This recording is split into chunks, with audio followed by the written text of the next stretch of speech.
All right! Whoa. Okay, Ryan's down. But that doesn't mean we're out. Welcome to Fantasy Sports Addicts Anonymous. Yes! Welcome to Fantasy Sports Addicts Anonymous. My name is Tom. Hi, Tom. I'm a fantasy sports addict. And my name is Ryan. Howdy, Ryan. And I, too, am a fantasy sports addict. All right. So today we're here talking about, well, let's call it, this was just the greatest NBA preseason of our entire lifetime. Really? It was. I mean, honestly, with all this YouTube stuff and our blogs and our podcast, this has been fun. We've had a lot of fun interacting with subscribers and the FSAA community. I guess this was really the first, preseason, off-season we've had since we really got going with this FSAA. Like the first true there was football, but we were still kind of getting started, figuring stuff out. It wasn't rolling yet. Well, and we love our basketball. We do. And, between the fact that it was one of the best rookie draft classes in years. Damn good. Just maybe it's because we're playing two accounts and we did so many auction drafts and whatever. It's Monday. The season starts tomorrow. Tuesday is tip-off. We're excited. Fantasy basketball season is upon us. Clearly, Woo! You're all here for it. We've given you players you could go at if you had some dead spots in your roster. We've given you players to watch. Yep. Now we're going to give you some tips about how the season might progress. Teams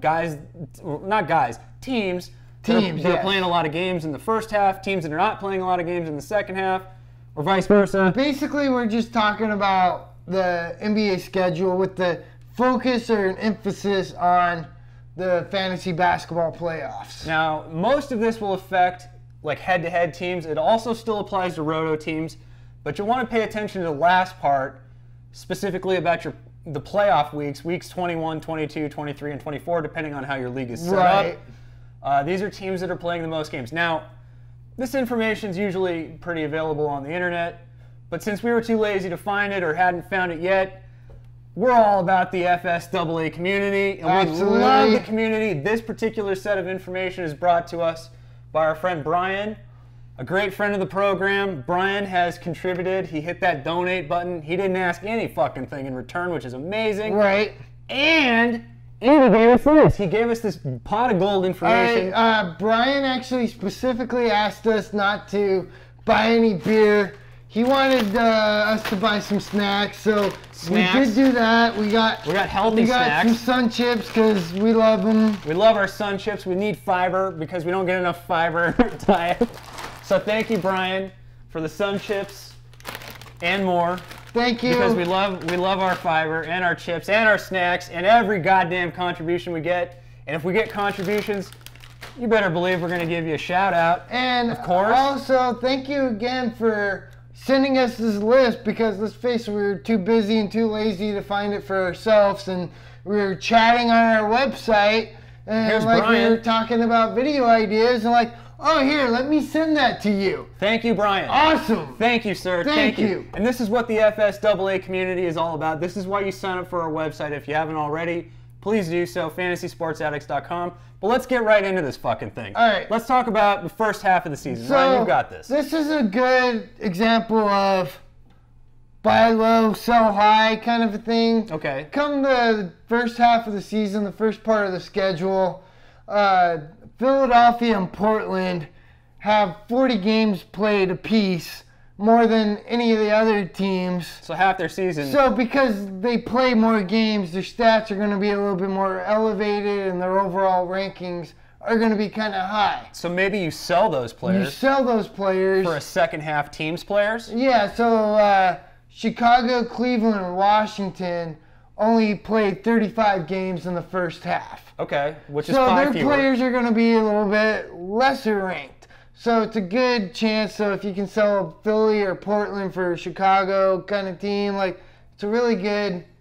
Maybe you can flip a 1-for-1 exchange. Take a player that's evenly ranked with another player and swap them out because they're going to get more games in the second half. That's a smart idea. So buy low, sell high. Again, we're going to be posting these schedule on our website. So as a refresher, kind of come along the trade deadline, something to refresh yourself. And we'll repost it. But if you do see this and you do see Brian ever on our website, be sure to give him a thumbs up and tell him thank you. This is the type of thing that makes you win leagues. And it's why you join the community of Fantasy Sports Addicts Anonymous, let's be honest. Most importantly let's is go to the the playoff playoffs. schedule, because that's what this whole goddamn thing is about. It still applies to rotisserie leagues, roto leagues, that type of thing, but this is most important when you're playing in a head-to-head league, which most people play in head-to-head leagues.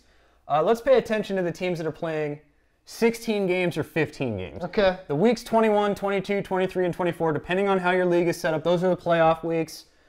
In those 4 weeks, we have 16 games from Golden State. We have 16 games from Chicago.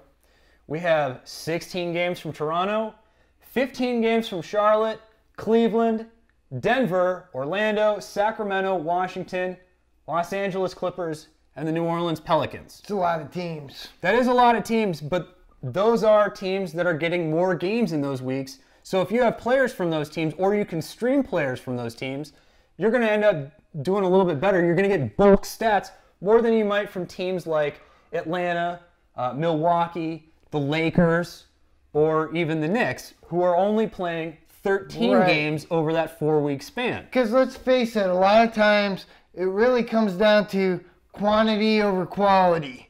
Now, there's a reason why we didn't do this video pre-draft and beginning of the season, because we don't necessarily advocate drafting based on this. for this, because there's so much that happens within the year. Like, you don't really know, but if you're going to stream and you're looking for ads later on in the year, absolutely, this is something you pay attention to. And again, maybe it's a little bit like kind of obtuse listening to us as we're just going on about it.